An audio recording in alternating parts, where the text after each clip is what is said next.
Bureau chief Islamabad मौजूद हैं, गुलाम मुर्तज़ा से बात करेंगे इस केस के हवाले से। गुलाम मुर्तज़ा, इस केस को लेकर इस्लामाबाद में बहुत ज़्यादा बात हो रही है। एक तरफ तो जिस किस्म का ये केस हुआ, फौरी तौर पर फिर एक्शन भी हुआ, पकड़े भी गए मुल्ज़िमान के हवाले से तमाम तर, चाहे वो ज़ाहिर जाफ़िर हो, उनके वालिदैन हों, थेरापी वर्क्स के लोग हों, उनके मुलाज़मीन हों, तमाम लोग। लेकिन उसके बाद ज़मानतों का सिलसिला शुरू हो गया है। पहले थेरापी वर्क्स के लोगों की ज़मानत हुई, अब ज़ाहिर जाफ़िर की वालिदा की ज़मानत हो गई है। तो अब ये केस किस जानिब जाता हुआ नज़र आ रहा है? कानूनी माहिरीन क्या कहते हैं इस बारे? बिस्मिल्लाहिर्रहमानिर्रहीम। बहुत शुक्रिया मुदस्सर साहब।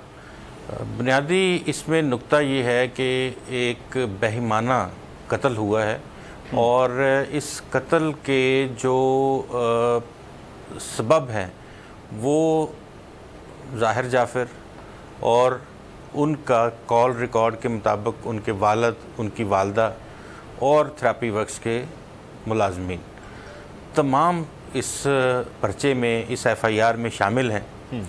फिर आ जाती है बात इनके चालान की। चालान पेश इनके हो गए हैं, फ़र्द जुर्म आयद हो गई है, लेकिन इन बिटवीन जिस तरह से आपने जिक्र किया कि थेरापी वर्क्स के लोगों की ज़मानतें जो थीं वो लोअर कोर्ट से मंजूर हो गई।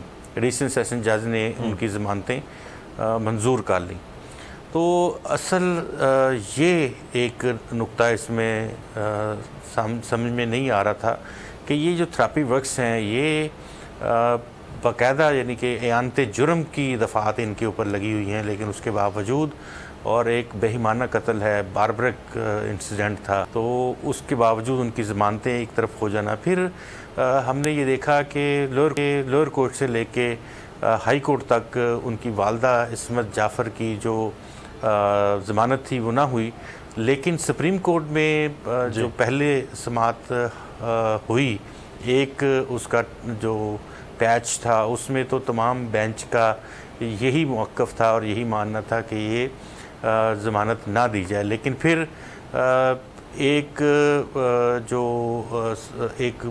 व्यू पॉइंट सामने आया कि ख़ातून होने के नाते, जबकि जो फोरेंसिक कॉल रिकॉर्ड है उसके मुताबिक तकरीबन वालदा की उसकी 11 कॉल्स बेटे और माँ के दरमियान हैं।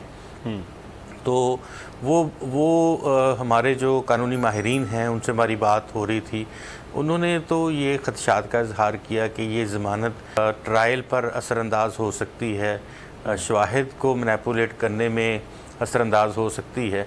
तो एटलीस्ट जो मुजरम है और जो उनके साथ उनके वालिदैन हैं और थेरापी वर्क्स हैं, जो लोग फुली इन्वॉल्व थे, उनकी किसी तौर पे भी ज़मानत नहीं होनी चाहिए। और क्योंकि ट्रायल का टाइम भी बहुत मुख्तसर दिया गया है और 2 महीनों के अंदर अंदर ट्रायल मुकम्मल होना है, तो इतना ज़्यादा वक्त नहीं है। तो जब फ़ैसला ही हो जाए तो उस वक्त तक इनको ज़मानतें ना दी जाएँ। तो शाह खावर साहब जो हैं वो नूर मुकद्दम का केस देख रहे हैं और उनके लॉयर हैं, तो उनसे भी हमारी बात वक्तन फ़वक्तन होती रहती है। वो भी इसी पॉइंट के ऊपर हैं कि अभी तक की जो समाअत है उसमें फ़र्द जुर्म आयद होने के बाद कल जो समाअत हुई थी उसमें एक सब इंस्पेक्टर जो थे उन्होंने अपना बयान जो है इस्तग़ासा उन्होंने पेश कर दिया है और इस्तग़ासा के मुताबिक उन्होंने वही तमाम जो एफआईआर है वो पढ़ी है और उसके मुताबिक उन्होंने कहा कि उन्हें इत्तला मिली थी और उस इत्तला पर वो वहाँ गए हैं और जो वहाँ पे एफआईआर के मंदरजात हैं उसके मुताबिक उन्होंने अपना जो बयान था वो रिकॉर्ड करा दिए। तो ये जो गवाहान हैं उनके ऊपर बयानात का भी सिलसिला जो है, शहादतें वो शुरू हो चुकी हैं। तो ये शहादतें फिर जिरा भी इनके ऊपर होगी। एक पॉइंट जो सामने बार बार मुदस्सर आ रहा है वो ये है कि बार बार ये कहा जा रहा है कि इनकी ज़हनी कैफियत ठीक नहीं थी। जो मरकज़ी मुल्ज़म है उसकी ज़हनी कैफियत ठीक नहीं थी, लेकिन हमारी जो शाह खावर साहब जो इनके नूर मुकद्दम के वकील हैं उनसे हमारी बात होती है तो उनके पास बहुत सारी इंफॉर्मेशन भी है, उनके पास शवाहिद भी हैं, उनके पास जो इन्वेस्टिगेशंस हैं वो भी हैं। तो वो ये बता रहे हैं कि कोई ऐसी बात नहीं है और ये तासुर ज़ायल करने की कोशिश उन्होंने कहा कि की जाए कि कोई जो मरकज़ी मुल्ज़िम है वो उसको कोई जहनी या नफ्सियाती आर्जा लाहक है। उन्होंने कहा कि ये सब ड्रामा है, वो एक फुली मेंटली सेहतमंद आदमी है। अच्छा गुलाम मुर्तज़ा, इस पे रहिएगा। सब्सक्राइब करें और बेल दबाएं ताकि कोई खबर रह न जाए।